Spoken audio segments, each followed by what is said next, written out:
Xeyir əziz dostlar, dəyərli izləyicilər, Reaksiya TV-nin efirində saat 20:00 olan canlı yayın buraxılışımızdır. Hamınızı salamlayıram və öncədən xahiş edirəm ki, yayımımızı bəyənib paylaşasınız. Biz bugün gündəmin mövzularını müzakirə edəcəyik. Turan Hərəkatının başqanı Cahandar Bayoğlu ilə bugün gündəmimiz doludur. Bilirsiniz ki, bugün yeni dünya düzəninə doğru tədbirdə, beynəlxalq tədbirdə Cənab Prezident İlham Əliyevin çıxışı oldu. Orada sualları cavablandırdı və Bakıdan dünyaya bir çox mühüm mesajlar verildi. Və bu mesajlardan da birisi Türkiyə bizim qardaş müttəfiqimiz, İsrail isə dostumuzdur deyə qeyd edildi. Yaxın dəqiqələrdə bu və digər məsələlər əlbəttə müzakirə edəcəyik. Axşamınız xeyir Cahandar bəy, xoş gəlmisiniz. Xoş görüşdük Zahir bəy. Hər kəs salamlayıram, başarılı yayınlar diləyirəm. Cahandar bəy, öncə istəyirəm elə gəlin həmin o açıqlamadan başlayaq. Türkiyə qardaşımız, müttəfiqimiz, İsrail dostumuzdur dedi cənab prezident.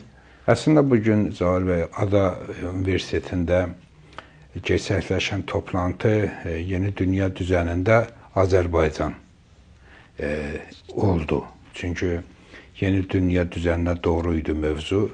Sayın Əliyev Azərbaycanın mövqeyini sərgilədi. Bu deməkdir ki, yeni dünya düzənində Azərbaycan özünü harda və necə görür məsələlərinə düşündüyüm qədər və gördüyüm qədər, bildiyim qədər geniş açıqlama verib.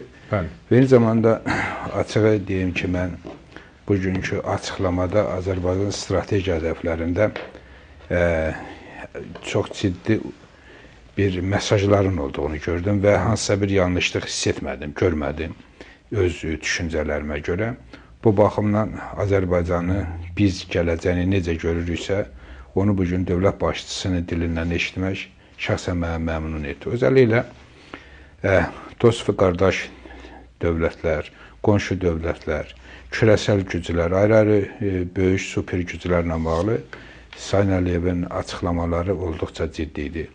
Bu baxımdan da bilirsiniz ki, Azərbaycan siyasətində İsrail Türkiyə qarşı durmasına hər zaman Azərbaycanı çəkmək istəyiblər.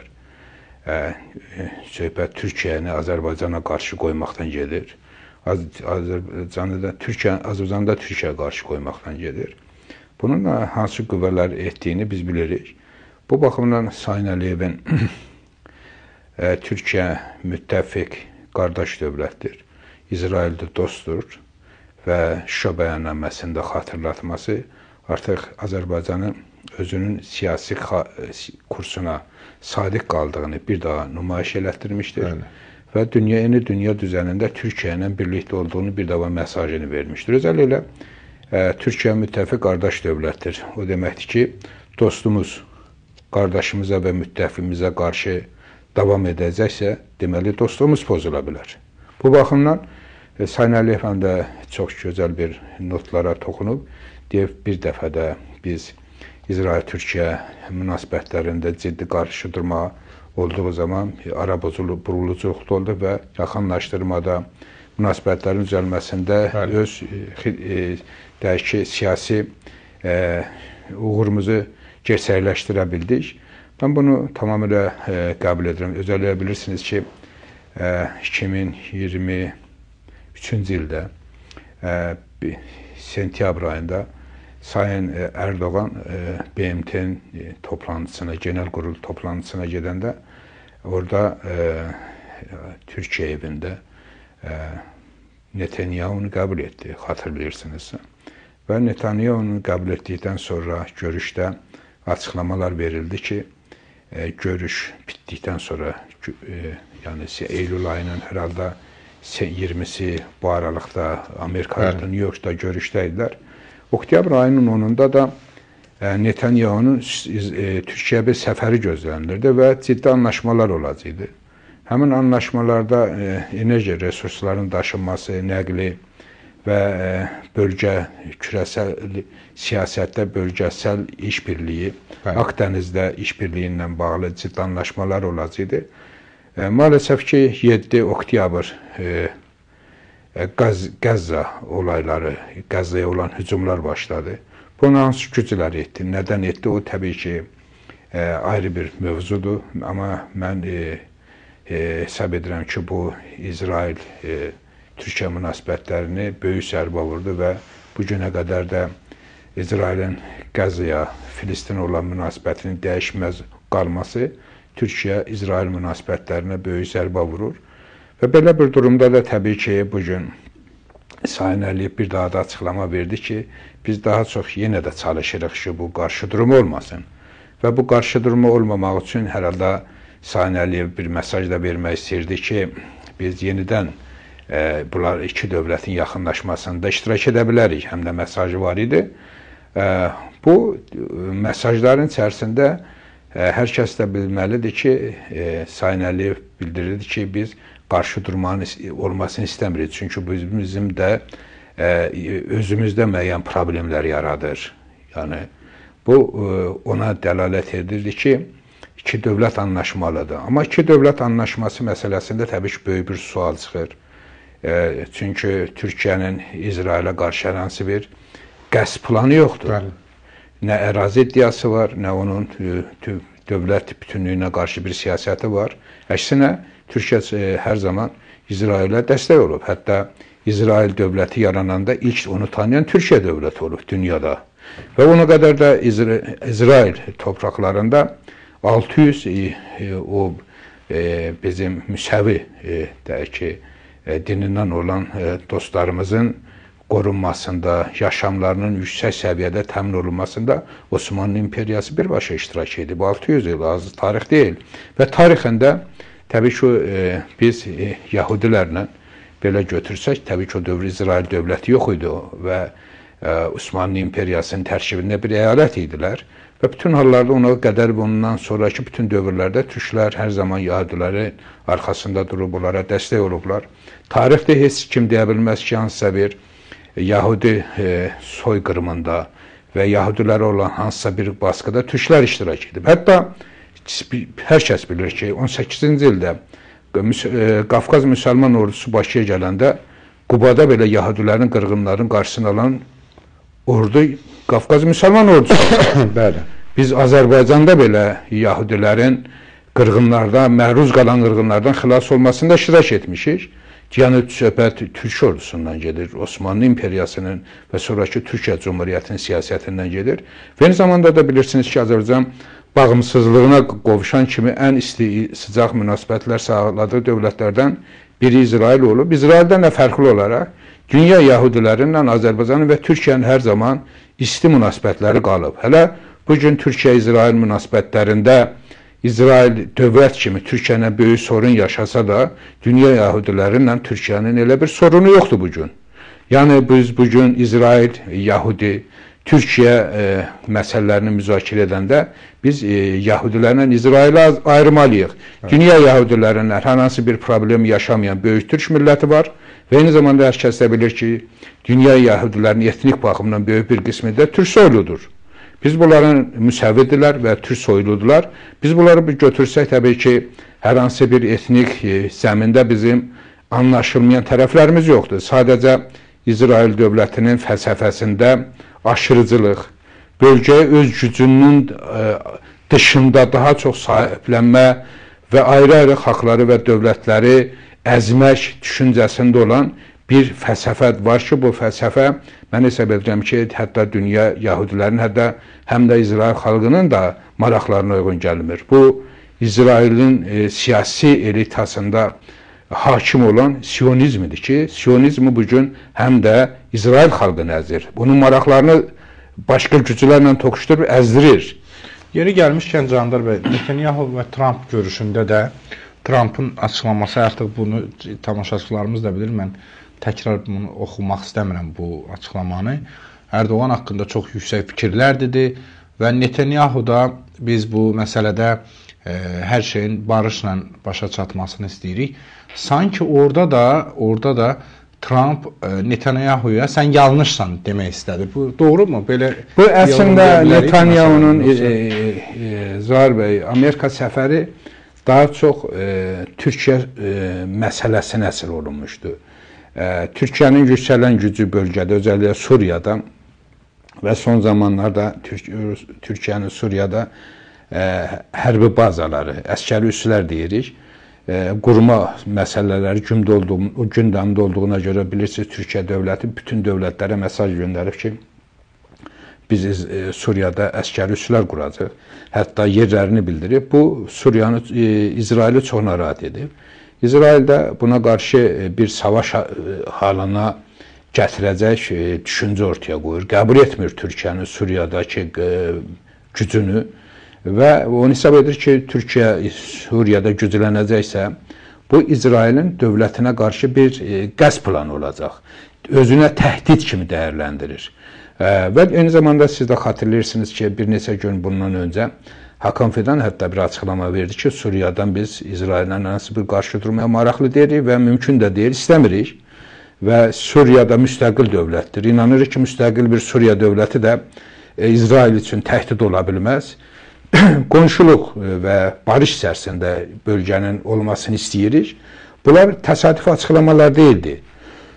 Bu baxımdan da Netanyahu da görürdü ki, artıq Türkiyə Suriyada əskəri üslərini gerçəkləşdirəcək və bütünlüklə Suriya Türkiyənin siyasi gücündən bir yerdə olacaq və geosiyasi maraqlarda Türkiyənin sınırlarının böyüməsinə gətirir və bundan çox narahat olur. Çünki Netanyahu İsraili belə deyək, Siyonizm belə deyək, daha çox çalışır ki, Suriyada federal, parçalanmış bir dövlətlər yaransın və bu dövlətlər üzərindən də özünün maraqlarını təmin eləsin. Hətta İsrailin təşkil etdiyi planın içərisində Laskiya bölgəsinin və özəlliklə Nusraylərin yaşadığı bölgələrdə Rusiyanın əskəri üslərinin olmasını istəyir. Rusiyanın təsir zonasında olmağını istəyir.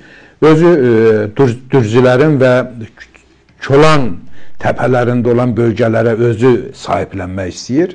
Digər tərəfdən də bilirsiniz ki, Fırat çayının doğusunda olan bölgədə də bir Kürd özəl bölgəsinin yaranmasını istəyir və digər tərəfdən də Türkiyə xoş gəlsin deyir, Türk dünyasına da xoş gəlsin deyir ki, Suriyanın quzeydə bir türkmən elli dövlət olsun. Yəni bir zolaqda, balaca bir yerdə ki, yəni bu artıq parçalansın. Məqsəd türkmən elli dövlət, ayrı-ayrı dövlətlərin yaranmasından getmir. Məqsəd Suriyanın bölünməsindən gedir. Suriyanın bölünməsi İsrail siyasətinin, Siyonist fəlsəfənin Orta Doğuda maraqlarının təmin olunması və böyük İsrail uğrunda mübarizə deməkdir. Onun gerçəkləşməsi deməkdir. Türkiyədə də bilirsiniz ki, hər yerdə deyir ki, Suriya bütünlüyü qorunmalıdır, hər hansı bir özəl bölgədən söhbət gedə bilməz. Unitar bir Suriya dövləti olmalıdır və unitar Suriya dövləti də ərəblərdən daha çox ibarət olduğuna görə Suriya ərəb dövləti olur. Biz bütün orada yaşayan xalqların hamısının haqq və hüquqlarını tanıyırıq və eyni zamanda hakim millətin də özünün dövlət qurmasını olan təbii haqqı kimi qəbul edirik. Türkiyə uluslararası anlaşmaya və siyasətə uyğun olaraq bütün addımlar atır, hər hansı bir yanlışlıq etmir və hər hansı bir dövlətin də parçalanmasının yanında deyil. Bu siyasətin Türkiyə tərəfindən getdikcə dünya dövlətləri tərəfindən dəstəklənməsi və Trump Amerikasında buna sıcaq yanaşması artıq Siyonist Netanyahu mafiyasını narahat edir. Etdiyinə görə Trump'a əslində getmişdi, xahiş etsin ki, siz Türkiyənin qarşısını alın. Trump da cavabını verdi yola saldı. Türkiyənin qarşısını alın ki, Suriyada oturmasın, güclənməsin. Trump da təbii ki, açıqlaması net idi. Bildirmişdi ki, Türkiyə artıq Suriyanı necə deyir, qəbullənib. Suriyada Türkiyəni qəbullənib. Birinci, Suriyanın 10 milyona yaxın nüfuzu qırğınlarda, o köçkünlərdə, hər kəs evindən, eşindən didərgin düşəndə Türkiyəyə sığındı. Artıq o 10 milyon insan özünü bugün Türkiyə vətəndaşı kimi hiss edir və Türk kimi hiss edir. Türkiyə böyük sevgiləri var. Və bütün bu Suriyanın özünün də bugün əskəri gücü, siyasi gücü Suriyadan söhbət gedir. Türkiyə ilə bir yerdə olduğuna görə hansısa bir gücün oraya girməsi mümkün görünmür. Bu baxımdan da İsrail özünün böyük İsrail xülyasını gerçəkləşəcəyinin mümkünsüzlüyü ilə olduqca narahat olduğuna görə bu Amerika Trump'dan yararlanmağa Netanyahu çalışır. Mən də hesab edirəm ki, bugün əslində qalanda Netanyahu bu siyasi baskılarının qarşısında Trump duruş gətirəcək. Və eyni zamanda Trump bəlkə də İsraili Netanyahu'dan çox sevir. Amma Trump Siyonist İsraillə bir yerdə olmağı özü üçün, yəni həm özü üçün, həm Amerika dövləti üçün, həm də dünya üçün uyğun bir siyasət kimi dəyərləndirmir. Hesab edir ki, güclü bir İsrail dövləti olmalıdır. Hətta bilirsiniz, Qüdsdə ilk səfirlik açan Trump'dır. Və eyni zamanda qızının da yoldaşı Yahudi kökənlidir, bilirsiniz, çox sıx ilişkiləri var. Və İsrailə böyük sevgisi olan bir liderdir. Yahudilərlə iç-içə olan bir liderdir. Belə bir liderin təbii ki, İsrailə qarşı ola bilməz. Amma İsrail siyonizminə qarşıdır. Netanyahu siyonizminə qarşıdır və bu siyonizmin özü Biden siyonizmi kimi də dəyərləndirə bilərik. Küresel mafiyanın formalaşdırdığı siyonizmi də söhbət gedir ki, küresel mafiyanın özü Trump'a qarşıdır. Bugün əslində Netanyahu'nun daşıdığı siyasi kurs Amerika'da Trump'ın özünə qarşı olan kursdur. O yüzden Trump ve Netanyahu arasında uzlaşma yoxdur. Və eyni zamanda təbii ki, Trump üçün ən yaxşı olar ki, İsraildə yeni bir seçki keçirilsin və İsraildə siyasi hakimiyyət dəyişsin. Güclü bir İsrailin qurulmasında da Amerika və Trump olduqca hər kəsdən güclü iştirak etsin. Mən hesab edirəm ki, belə bir siyasət gerçəkləşərsə, Türkiyə də bu siyasətin yanında yer alar. Güclü bir İsraili formalaşmasında maraqlı olar. O İsrail ki, siyonist düşüncənin daşıyıcısı deyil. O İsrail ki, bölgə dövlətlərinə sayğılıdır, Filistini tanıyır və eyni zamanda dini dəyərlərinə görə başqa dinlərə qarşı bir siyasət içərisində yer almır. Təbii ki, belə olduğu halda İslam dövlətləri də, İslam xalqları da bölgədə Yahudi kökənli olan bütün insanlara sayğı və sevginə yanaşacaqlarını mən hətta lider Türkiyə dövlətinin simasında bunu deyirəm, gerçəkləşdirəcəklər. Və belə bir durumda təbii ki, Sayın Əliyevin dediyi kimi İsrail və Türkiyə münasibətlərində gərginliyin olmaması Azərbaycanın dostlarından dost, qardaşlarınla da qardaş olmasındansa bir sorun yaşatmayacaq. Biz də bunu istəyirik, bu deməkdir. Amma əks-sal baş verərsə, Siyonist İsrail Türkiyə ilə savaş siyasətinə üstünlük verərsə, təbii ki, bugün Azərbaycan Cumhurbaşkanı Sayın Əliyevin mesajından net oxunurdu ki, biz dost olsaqsa, müttəfiq və qardaş dövlət olan Türkiyənin yanında olacaq və ondan hər hansı kimsə bizim aramıza girə bilməyəcək. Mesaj bu idi. Mesaj təbii ki, bu idi. Bəli. Əziz dostlar, dəyərli izləyicilər, yayını bəyənib paylaşmağınızı xahiş edirəm. Candır bəy, deməli, bir məlumat var. İranda türk dilinə rəsmi dövlət dili statusunun verilməsi tələbi ilə kampaniya başladılıb. Belə ki, bu barədə mədəni fəallar məlumat yayıblar. Məlumata görə bu tələblə Axaraz saytı yazırdım, dəyərli izləyicilər. Məlumata görə bu tələblə başladılan imza kampaniyasına minlərlə şəxs qoşulub.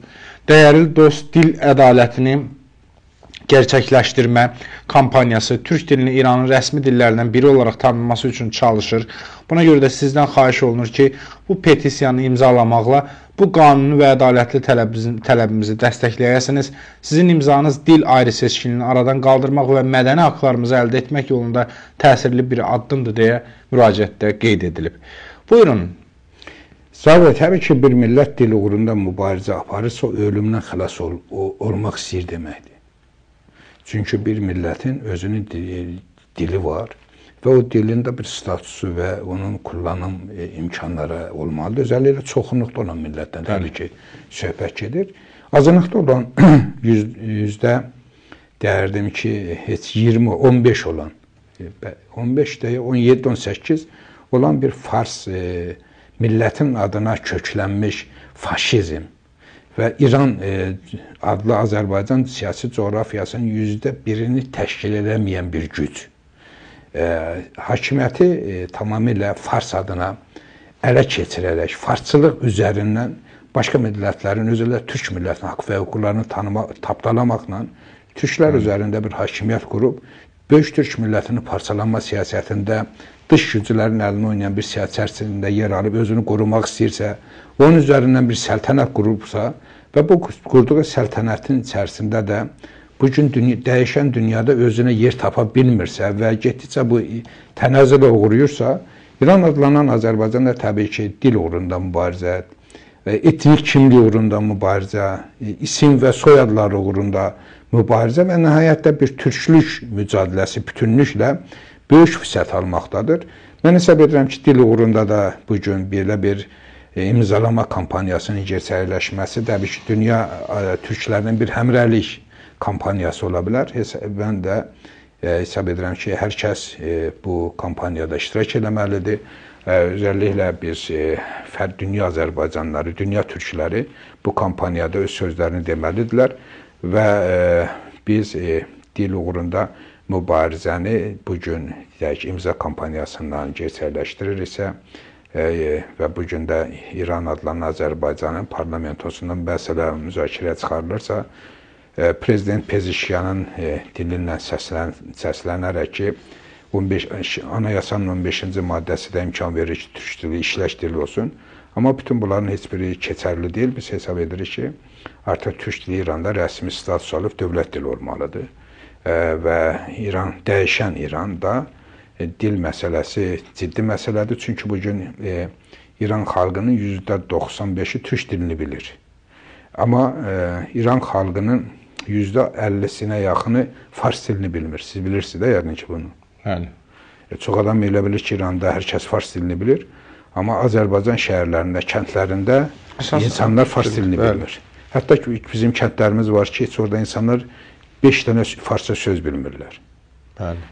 Bu baxımla da İranda nüfuzun %50-si fars dilini bilirsə, nüfuzun %95-i türk dilini bilir.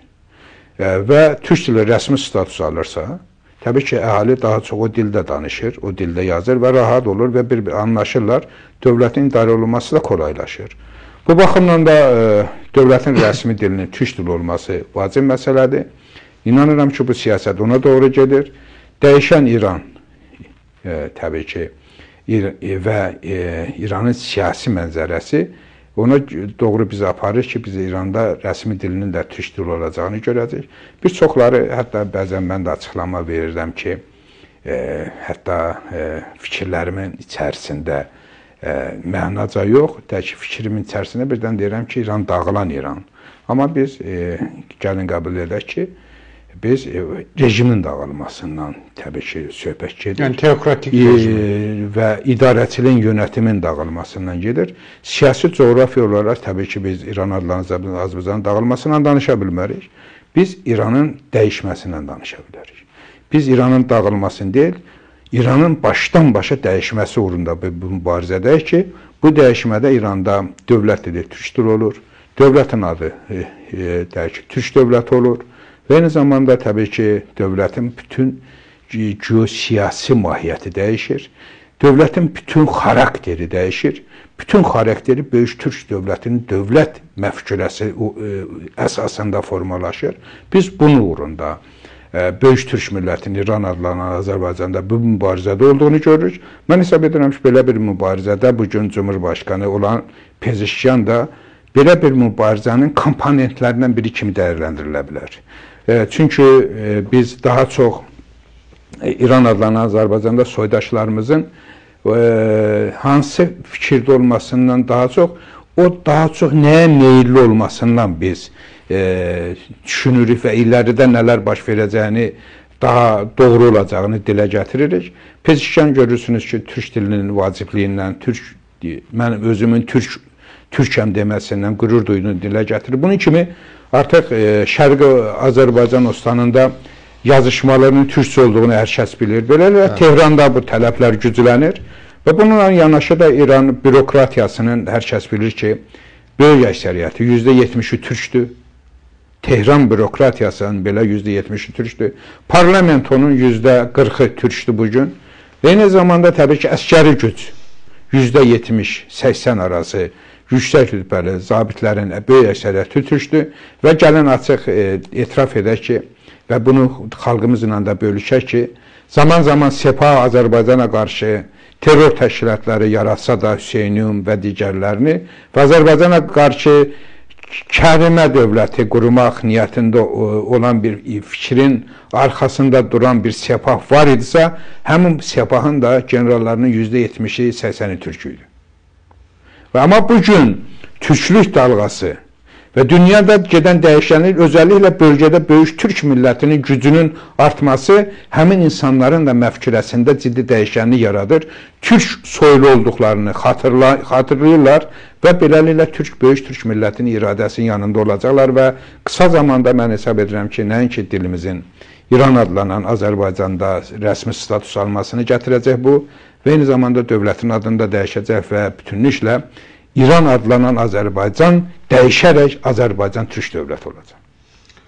Əziz dostlar, dəyərli izləyicilər, yayımı bəyənib paylaşmanızı xahiş edirəm.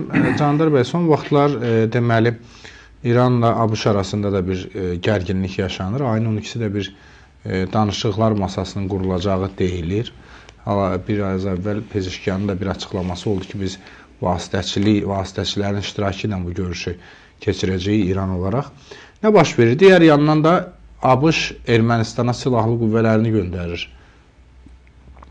Zahir bəy, bu İran məsələsini biz hər zaman müzakirə etmişik, yeni bir mövzu deyil. İran bir siyasi coğrafiyada Fars iradəsində olması, böyük türk gücünün ortaya çıxdığı bir zamanda onun qarşısında durması təbii ki, türk düşmənlərinin işinə yarayır. Onların arxasında dururlar ki, bu güc qalsın, kürəsəlləşən bir türk gücünün qarşısını alsınlar. Belə bir siyasət artıq dünyada gedir. Bunlardan da birisi təbii ki, nə qədər ki, İsrail və İran rejimi arasında sorun varsa da, İranın yenidən yapılanması, Fars hakimiyyətinin yenidən başqa bir formatda qurulmasında İsrail maraqlıdır. Siz də bilirsiniz ki, Şahın oğlu İsrailə tez-tez gəlir. Netanyahunun ailə dostudur və bunlar ailəlicə görüşürlər.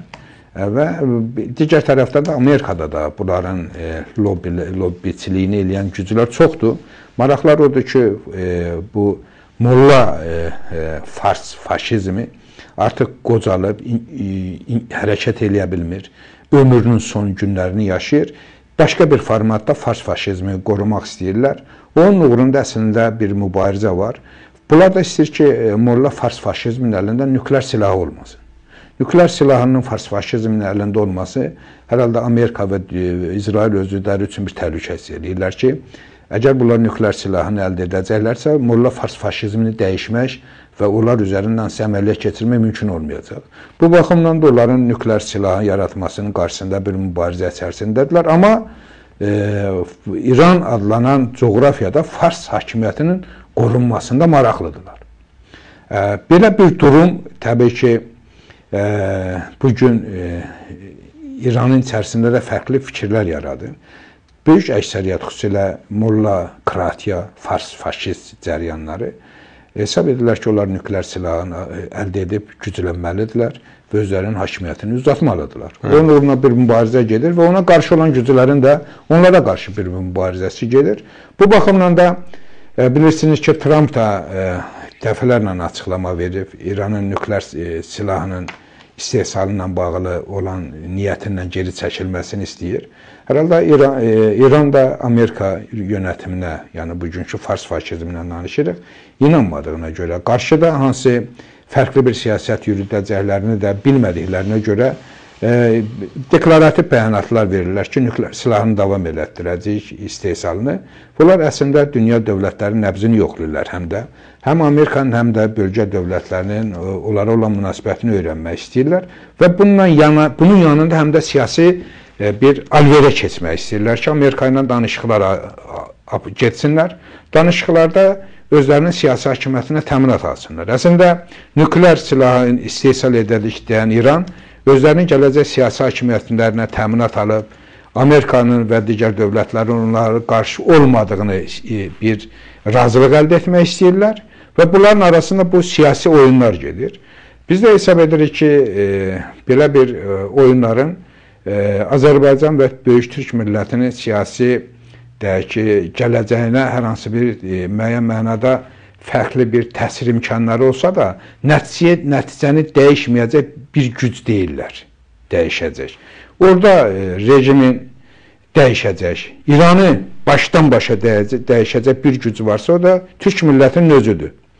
Bunu biz bildiyimizə görə, təbii ki, bugün fars faşizmi bizim üzerimizden değil, bizim başımızın üstündən həm İsrail dövlətindən, Avropa dövlətlərindən və eyni zamanda Amerika ilə müəyyən siyasi alverə gedir və biz də bunu görürük. Buna yanaşa fars faşizmi həm də bilir ki, Amerikanın və Batı dünyasının açıqlamaları, yanaşmaları və onların hətta İrana əskəri hücumları, əskəri baskıları belə İranda siyasi rejimi dəyişə bilməz. Onlar bunu bilirlər. Onlar bilir ki, İranı dəyişəcək güc tək böyük türk millətinin gücü olduğuna görə Pezişyan timsalında İranın bütünlüyünün qorunmasında maraqlı olan bir molla qruplaşmaları var ki, onlar istəyirlər ki, İranı həm mövcud mahiyyətini qorusunlar və eyni zamanda İranda artıq farsçılıq üzərindən deyil, fərqli bir yanaşma ilə xalqlar arasında uzlaşdırıcı bir siyasət qurmaqla İranın bütövlüyünü qorusunlar. Belə bir siyasət gedir və digər tərəfdən də bilirsiniz ki, Suriya və bölgədə özünün Şiə hilalı siyasəti uğrunda mübarizədə böyük məğlubiyyətlərə uğrayan İran molla kratiyasının ideoloji siyasətin iflasa uğrayan artıq gücsü ələ keçirəcəklər, orada hardasa namaz qılacaqlar, Mehdinin zuhuru və digər xalqın içərisində yaydıqları xəstə təxayüllər özünü doğrultmadığını görərək fərqli bir siyasətin içərisində yer almaqda maraqlı görünürlər və belə bir qarşıdurmalar içərisində təbii ki, hələ öz siyasi gedişlərini edir, açıqlamalarını verir və digər bu siyasətin içərisində təbii ki, Türkiyədə özünün bir neçə planla hazırdır. Adam, B, Z olmasa digər planlar və digər tərəfdən də Azərbaycan da öz planlarını artıq mən hesab edirəm ki, hazırlamaq mərhələsində düzdür, ciddi nöqsanlarımız var. Onlar bizim gələcəkdə müzakirəmizdən keçməlidir. Böyük fikir formalaşmasında hamımız iştirak eləməliyik. Azərbaycanın da bir neçə variant artıq olmalıdır. Çünki İranı dəyişəcək güc Türkiyə və Azərbaycan Cumhuriyyətlərinin birliyindən keçir. Və bu güc öz iradəsini ortaya qoyarsa, artıq hansısa nükleer silahın müzakirələri, Amerika-İsrail, İran münasibətləri, Rusiya münasibətləri hansı bir rol oynaya bilməz. Candır bəy, İran vurulacaqmı sizcə?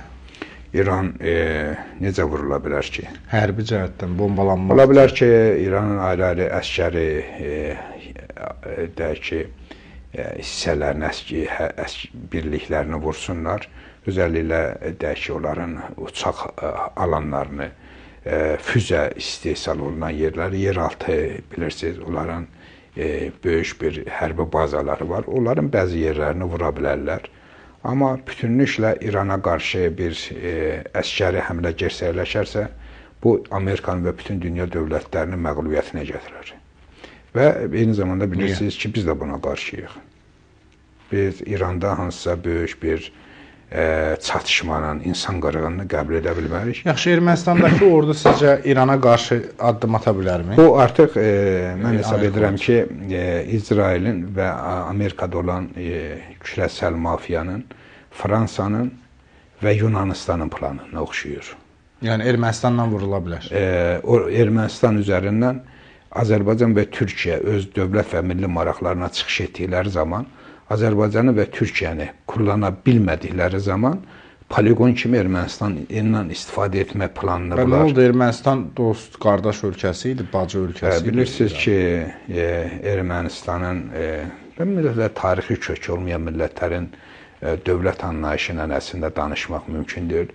Onlar çıxarları və özdə dövlət çıxarları deyil, deyək ki, günlük çıxarları uğrunda mübarizə aparırlar. Onların strateji çıxarları olsaydı, indiyə kimi böyük bir dövlətləri olardı. Dövlətlər içərisində dövlət tanınardılar.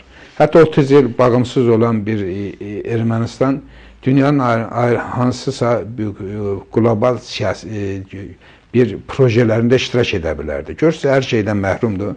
Datasiyanla da yaşayır. Dünya erməni lobisi para göndərir. Amerika dövləti, böyük dövlətlər olar, qadrollar da ondan yaşayırlar. Rusiyanın əskəri gücünü kullanıblar indiyə kimi və üzərində hər hansı bir güc yoxdur. Biz onu Qarabağ Savaşında da gördük. 60-70 milyonluq minlik əskəri gücü Azərbaycan əskərləri çox qısa zamanda məhv elədi.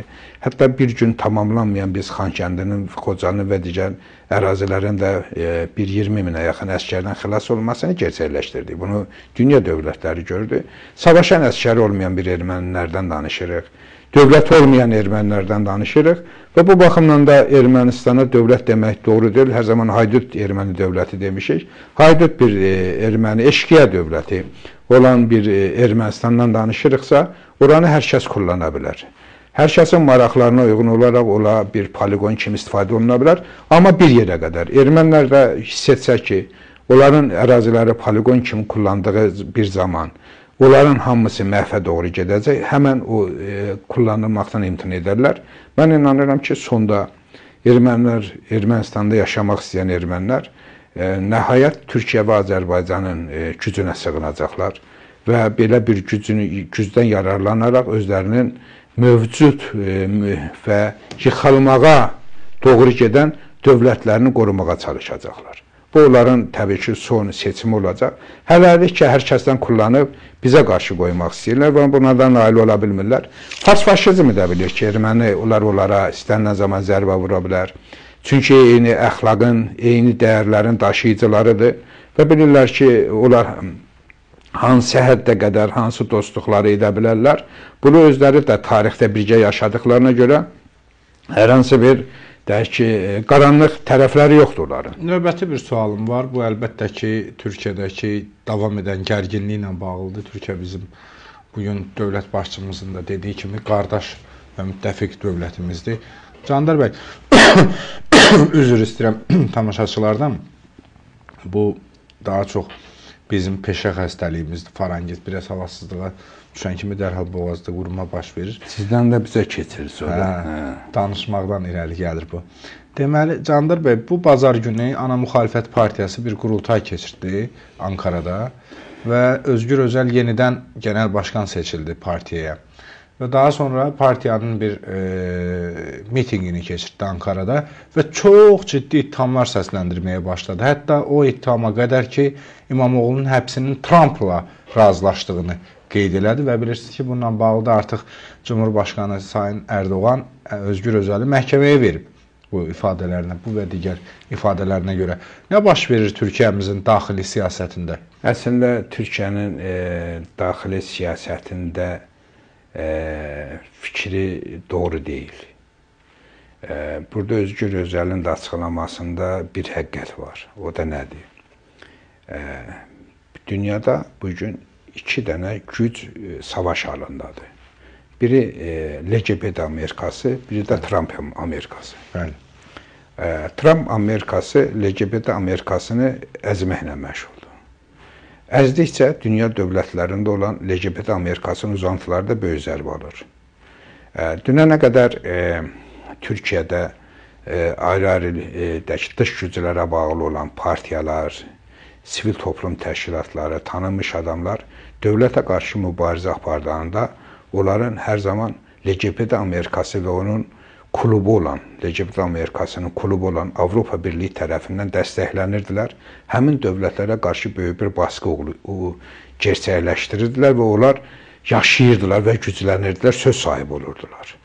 İndi LGBT Amerikası, Trump Amerikası tərəfindən zərbə yedikcə və eyni zamanda Türkiyə dövləti də öz içərisində olan yaraları təmizlədikcə və bu yaralardan təmizlənən bir Türkiyədə yaranı daşıyan Özgür Özellərin məfkürəsində himayə axtarırlar Amerikaya, Avropa Birliyinə. Görürlər ki, Trump Amerikası qarşısında duran LGBT Biden Amerikası hər hansı bir güc göstərə bilmir. Avropa Birliyini hərəkətə gətirə bilmirlər. Düzdür, deklarativ bəyanatlar, açıqlamalar verilir. Amma bunlar hansısa bir Türkiyəyə qarşı ciddi baskı gerçəkləşdirə bilmirlər. O baxımdan Özgür Özel deyir ki, Trump'la Sayın Erdoğan arasında bir anlaşma var. Yəni bu əslində Sayın Erdoğan Trump'a demir ki, mən bunu həbs eləyirəm, sən mənə icazə verirsənmi? Sadəcə 3 il, 4 il bundan öncə bu İmamoğlu həbs olunsaydı daha böyük ajotaj olardı. Dünya ayağa qalxardı. Bidenin bəyanatları, Schulz'un bəyanatları, Macron'un bəyanatları, oradan Yunanistan, İsrail hamısı ayağa qalxardı. Amma indiki durumda Amerikada əzilən bir LGBT Amerikası və küresel mafya çox böyük darbelərdən sonra bu gücü nümayiş elətdirə bilmədiyinə görə Özgür Özel böyük gərginlik keçirir və elan edir ki, Trump'la razılaşma var. Əslində mesaj verir ki, Amerika artıq biz deyən Amerika deyil. Avropa Birliği artıq Amerikadan güc alıb bizi dəstəkləyə bilmir və onun acılarını və ağrılarını yaşayırlar. Ağrılarını və acılarını yaşadıklarına görə də təbii ki, bugün cırmaqlama siyasətindən məşğuldurlar. Hara gəldi əl atırlar. Üz gözü, kimin üzünü, gözün hamını cırmağa çalışırlar. Və sonra da belə bir qəhrəmanlıq yaratmaq istəyirlər ki, bunlar qəhrəmanlıq elədiklərinə görə, böyük demokrat olduqlarına görə bunları sıxışdırırlar, bunları özlərini qoruyurlar. Amma hər kəs də bilməlidir ki, bugün İmamoğlu şəxsində həbs olunanların böyük əksəriyyəti, özəlliklə mən bələdiyyə başkanlarını demək istəyirəm, böyük bir yolsuzluq, korrupsiya cinayətləri var. Çünki onların bu korrupsiya cinayətləri açıqlanmayıb. Çünki istintaqın qapalılığı haqqında qərar var. Amma o qapalıq aradan götürəndən sonra mənə elə gəlir ki, böyük Türk milləti bu küresel mafiyanın, LGBT Amerikasının, kuklalarının nəyə mal olduqlarını tam mənada görüb, onların arxasından %100 çəkiləcəklər. Türkiyə dövləti də artıq bilir ki, orada hansısa proseslər gedir. Qanun çərçivəsində onların haqqında ölçü götürülüb, xalq tərəfindən cəzalanacaqlarını dövlət bilir. Bu baxımdan da dövlət rahatdır, rahat nəfəs alır və bilir ki, millət və dövlət bir bütünlüyünü qoruyacaq. LGBT Amerikasının küresel mafiyanın kuklaları Türkiyədə artıq siyasi səhnədən gedəcəklər. Əslində biz bugün CHP-dən danışırıqsa, mən təbii ki, Cumhuriyet Halk Partisinin partiya üyeləri haqqında fikir səsləndirmirəm. Partiyanı ələ keçirən bir ovuc küresel mafiyanın kuklaları haqqında danışıram. Küresel mafiyanın kuklaları bu partiyanın təpəsindən gedəndə, bu partiyanın içərisində bu millətin gerçək övladları o partiyanın başına gələndən sonra təbii ki, Atatürk adına layiq bir Cumhuriyet Halk Partisinin biz doğuşunu görəcəyik. Bu da Türkiyə dövlətinin demokratikləşməsində, dövlətin güclənməsində böyük rol olacaq. Ona doğru gedir. Mən hesab edirəm ki, Cumhuriyet Halk Partisi hamilədir Cumhuriyet Halk Partisinə. Küresel mafiyadan silinib, silkinən bir Cumhuriyet Halk Partisini biz yaxın gələcəkdə gerçək özünü görəcək və bu baxımdan da narahatçılığa mən hesab edirəm ehtiyac yoxdur. Özgür Özel kəncdir, hesab edirdi ki, o siyasətdə bəlkə uğur qazanar. Amma bugün küresel mafiyanın daha çox aktyoru rolunda böyük Türk millətinin dövlətinə qarşı dil uzadırsa, düşünülməmiş ifadələr işlədirsə, heç bir siyasi etik dəyərləri sığmayan fikirlər səsləndirirsə və bu fikirlərin arxasında duran da bir sıra mafiyalaşmış, küresəlləşmiş güclərin əlində oyuncaq olan güclə bir yerdədirsə, onların acı taleyi gözlənilir. Çünki onların Amerikada sıxışdırıldıqca, Avropada hakimiyyət dəyişkənlikləri, seçkilər getdikcə, onlar Avropada da nüfuzlarını itirdikcə, küresel mafiya daha çox hələlik ki, Çinə sığınmaq uğrunda bir mübarizənin içərisində olduğunu biz görürük. Belə bir durumda mən hesab edirəm ki, Türkiyə bölgəsel siyasətdə, Suriya üzərindən Ön Asiyada böyük uğurlar qazandığı kimi daxili iç siyasətdə böyük uğurlar qazanacaq. Bu siyasətin gerçəkləşməsində Türkiyə dövləti və minillik dövlət ənənələrinə malik olan bir əxlaq qalib gələcək və o dəyər Türkiyəni və Türk dünyasını 100 illiklərə aparacaq. Biz onlarla eyni əxlaqi dəyərləri daşıdığımıza görə bir yerdə olacaq. Bunu artıq dövlət başçılarımız da dilə gətirir. Mən hesab edirəm ki, Türkiyənin siyasətindən kimlərsə bizim soydaşlarımız narahat olmamalıdır. Biz Türkiyənin bugün bütün ağrılarını, acıların hamısını dövlət tərəfindən kontrolda olduğunu bilməliyik.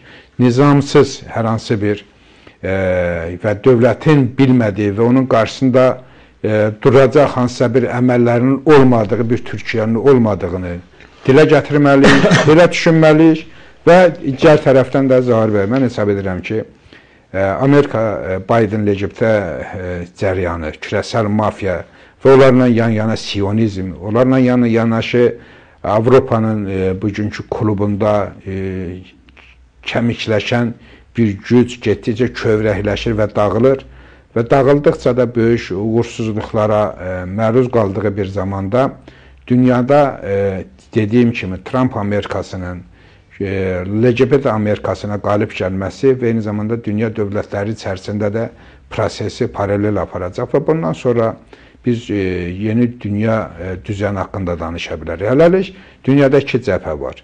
LGBT Amerikasının yanında olan dünya və Trump Amerikasına bu və digər formada dəstək verən dünya. Siz fikir verirsiniz ki, bugün çıxışında Sayın Əliyev də Trump'ın seçilməsinə özünün müsbət fikirlərini səsləndirdi. Bu deməkdir ki, Azərbaycan Cumhurbaşqanı Azərbaycanın siyasi dəyərlərinin daşıyıcısı olan dövlətimiz Trump Amerikasının bugün güclənməsində maraqlıdır. Və bu baxımdan da görürsünüz ki, Azərbaycan Cumhurbaşqanı Sayın Əliyev hətta Avropa Şurasının təsis etdiyi Avropa Məhkəməsinin qərarlarını tanımayacağını elan etdi. Görürsünüz, görün nə qədər dünya dəyişib. Əgər 5 il bundan qabaq Sayın Əliyev belə bir açıqlama versəydi, bugün Avropanın, Amerikanın bütün basın quruluşları Azərbaycana dil açacaqdılar. Amma bugün görürsünüz, hansı bir situasiya yaranır. Və eyni zamanda o cürə güclərin Azərbaycanda da uzantıları var, siz bilirsiniz. Onlar da görürsünüz ki, ayrı-ayrı YouTube kanallarında cıvıllıyorlar. Amma bu cıvıltıların içərisində onların artıq səsini eşidən yoxdur. Nə danışırlar özləri də bilmirlər. Köhnə nağıllar danışırlar, həmin nağılların bugünkü dünya heç bir aidiyyəti yoxdur. Köhnədə qalıblar.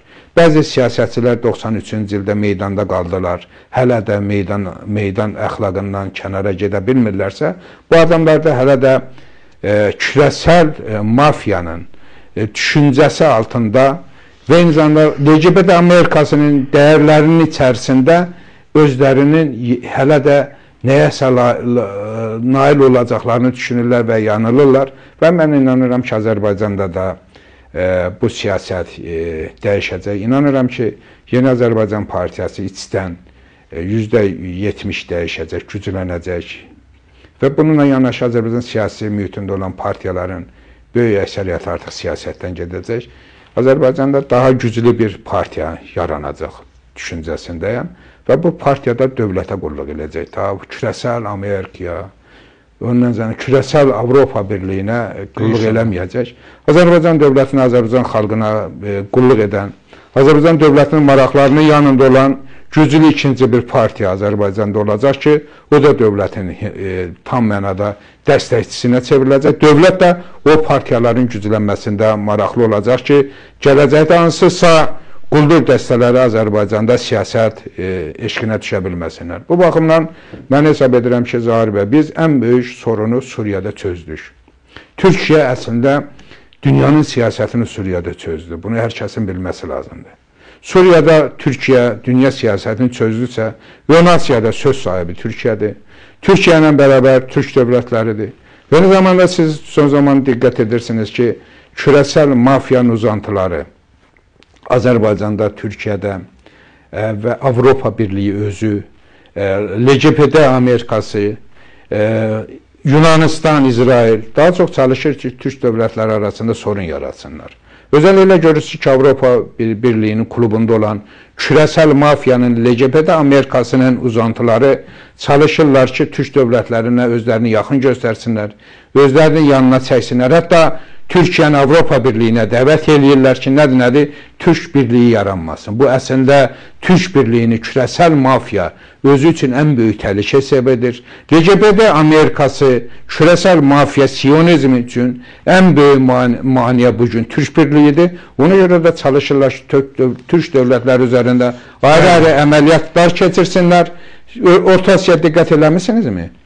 Fransanın dəvət eləməyi, o önəm verməyi, Özbəkistan, Qazaxıstan, Türkmənistan, heç deyirlərmi? Yox, Zahir bəy, heç deyir, görürsən insan haqları, demokratiya dilə gəlsin. Yox, nə oldu bəs Avropa, sən hər zaman... Fransa belə insan haqlarıdır ki, Le Pen'i tutdu qoydu. Yox, yəni demədi ki, Avropanın hansı dəyəri var ki, hər birinin kirli dəyərləri var ki, onlar kürəsəl LGBT mafiyasından bir yerdədirlər, dünya üçün təhlükədirlər.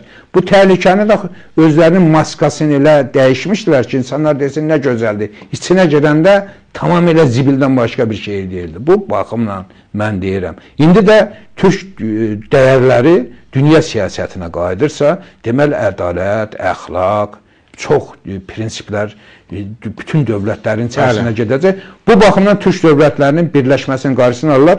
Özəlliklə Türkiyə-Azərbaycan ilişkilərinə zərbə vurmağı biz dəfələrlə müzakirə etmişik. Hansı güclər dayanır?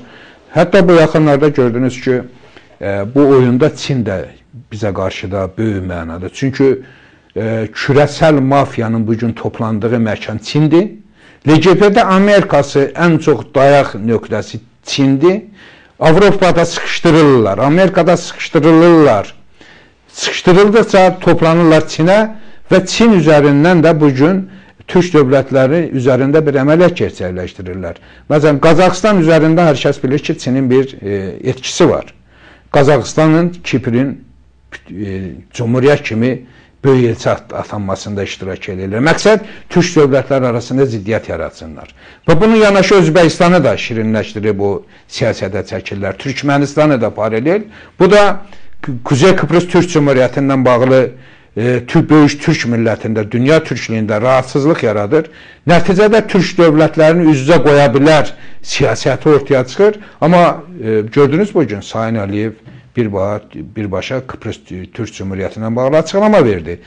Şuşaya özəl olaraq dəvət olunub və gözləmçi statusunda türk dövlətlər təşkilatında təmsil olunması Azərbaycanın təşəbbüsü kimi dəyərləndirdi və eyni zamanda təbii ki, Sayın Əliyev mesaj verdi ki, biz Kıbrısı, Kipr, Yunanını dövlət kimi tanıya bilmərik və tanıyırıqsa, Kipri ayrı tanıyacaq dövlət kimi, Kıbrıs Türk Cumhuriyyətində ayrı tanıyarıq mesajını verdi. Bu gerçək bir siyasət idi. Bu baxımdan da Azərbaycanı Türkiyə, Türkiyəni Azərbaycana qoya bilmək siyasəti Azərbaycanda və Türkiyədə %100 sıfırlanmışdır. Hər kəs bunu belə bilməlidir və böyük türk millətinin də taleyi iki dövlətin, iki cumhuriyyətin birliyindən keçir. Bu təsadüf bir birlik deyil. Bu, böyük mənada birlikdir, Zahir bəy. Bu birlik İran adlanan Azərbaycanın türkləşməsinə gətirəcək. Bu birlik, mən indidən demək istəyirəm, Zahir bəy, Özbəkistanda, Türkmənistanda, Qırğızstanda, Qazaxıstanda xalqın sevgisini qazandıracaq və bu siyasətə dirənən Özbəkistanda, Qırğızstanda, Türkmənistanda və Qırğızstanda siyasi rejimi dəyişəcək, Zahir bəy. Və nəhayət, türk dövlətlərinin birliyinin qarşısında heç kim dura bilməyəcək. Buna hər kəs əmin olmalıdır və böyük türk millətinin iradəsinə qarşı, Zahir bəy, qurulmuş bütün tuzaqların qarşısında türk dövlətlərinin, böyük türk millətinin, qüdrətli Türkiyə dövlətinin A-dan Z-yə qədər çox sayılı variantları var ki, o variantları biz hər zaman tətbiq etməyə hazırıq. Çox sağ olun. Belə dostlar, dəyərli izləyicilər, daha bir canlı yayın buraxılışımızın sonuna gəldik. Sonunda bir daha diqqətinizə görə təşəkkür edirəm və xahiş edirəm aşağıda rəy bölümündə öz fikirlərinizi yazasınız, paylaşasınız. Sağ olun.